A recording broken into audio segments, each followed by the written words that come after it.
Welcome to Grisha and Jiyan channel. હવે ગ્રીશાને vacation પડી ગયું છે એટલે પોતાના ફઈના ઘરે જવા નીકળી ગઈ છે. અમદાવાદનું બહાર પહોંચી ગયા છીએ અમે. ગ્રીશાબેન ફોર વ્હીલમાં નાસ્તો કરી અને મસ્તી કરે છે ભાઈ બહેન બંને.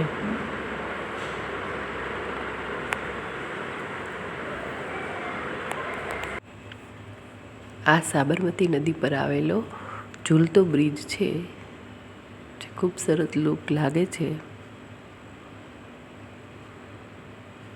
દૂરથી પણ બહુ મસ્ત લાગે છે.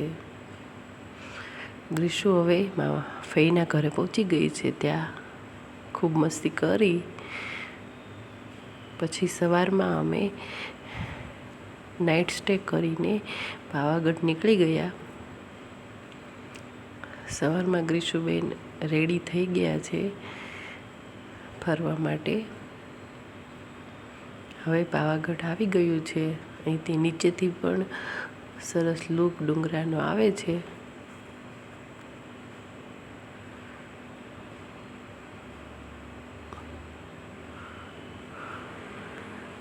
નીચેથી પણ રોપવે પણ શો થાય છે થોડો થોડો.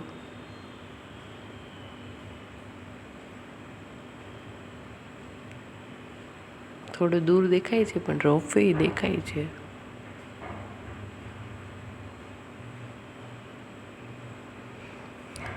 પછી અમે રોપવેમાં ઉડન ખટોલામાં બેસવા માટે પહોંચી ગયા. કારણ કે 11 વાગી ગયા હતા એટલે ખૂબ તડકો હતો, એટલે ચડીને તો જઈ શકાય એમ નહોતું. રોપવેમાં મસ્ત આ વૃક્ષ હતું જે લુક ખૂબ સરસ લાગતો હતો. અને રોપવેની સુવિધા પણ ક્લીન સરસ હતી અને ફાસ્ટ પણ હતી.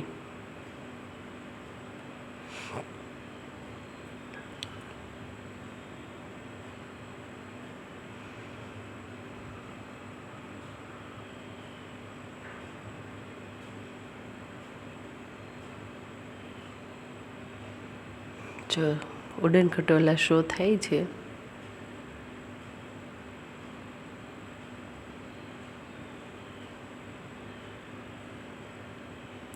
ફટાફટ સુવિધા છે અહીંયા.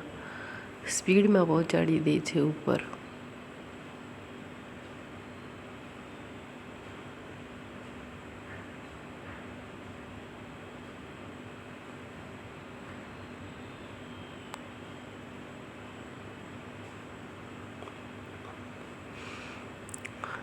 ગ્રીશુબેનને રેડ કલરના ઉડન ખટોલામાં બેસવાનો વારો આવ્યો હતો.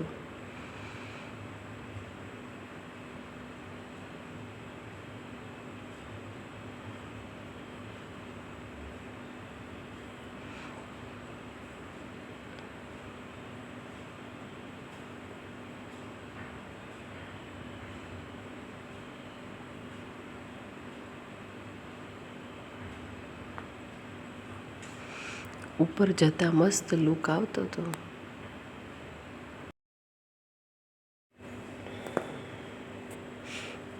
ધીમે ધીમે ઉપર જાય છે તો મસ્ત લુક આવે છે. થોડો ડર પણ લાગતો હતો.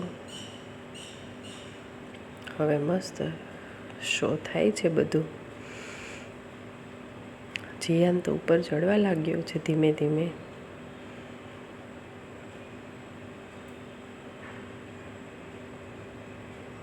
અહીં પાણીના તળાવ જેવું પણ હતું જે ડુંગરાની વચ્ચોવચ્ચ હતું.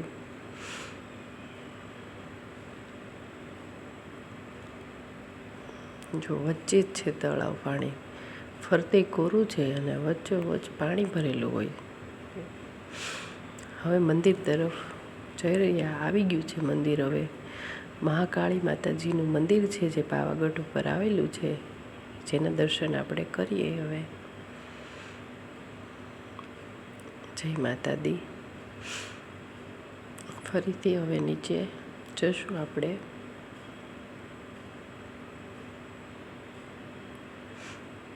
પછી ફરી રોપવેમાં બેસીને નીચે જઈ રહ્યા.